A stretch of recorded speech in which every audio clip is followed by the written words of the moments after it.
Hey, it's Mackenzie here, and today we're going to talk about what is the Office of the CEO and why is it important.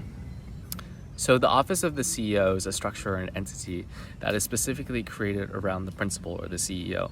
And its mission is to 10x the personal impact of that CEO while also serving the company and driving operational efficiency. The Office of the CEO can be broadly broken down into three different parts: people, process, and technology. So on the people side, there can be chiefs of staff, there can be a deputy chief of staff, there can be an executive assistant, there could be outside vendors like a LinkedIn executive presence solution for the CEO. There could be a communications or PR person for the CEO. Another resource that I forgot to mention happens to be, a leadership coach. The second component around the Office of the CEO is processes. So once you have an understanding of the types of resources you want in the Office of the CEO, you want to think around the way that they might interact with each other, the types of processes, the type of procedures, the things that they actually do within this office. And so it can be a delineation of the roles and responsibilities as it relates to the chief of staff versus the EA.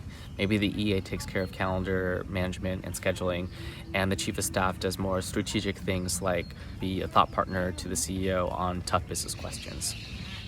Other processes might relate to the use of the CEO's time. So maybe there's a specific request process to get a meeting on the calendar of the CEO.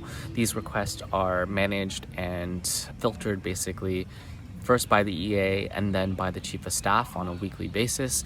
And this is a way to protect the CEO's time.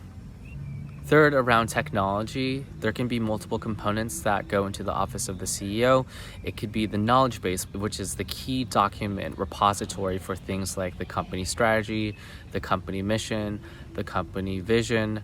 It can be a document around the key terms and the business language that is used around the company. All these documents can go into the knowledge base, and typically it is managed by the chief of staff. Another tool that goes into the Office of the CEO, obviously there's the calendar, which helps protect the CEO's time. There could be a very small request triage system that I mentioned, which is the way that someone from within the business can request time for the CEO. And then finally, there's a tracker for the transformational initiatives that are going on at the company. And so it could be a list that the chief of staff looks after and sees which strategic transformation initiatives are closing within a specific time frame. And so the chief of staff uses that tool as a means to manage all of these balls and juggle all these transformation projects that are happening at the same time. So there you have it. There are three components to the Office of the CEO: people, process, and technology. Again, its goal is to maximize the personal impact of the CEO and then also drive processes and procedures that can benefit the entire company. Thanks for watching, and like and subscribe.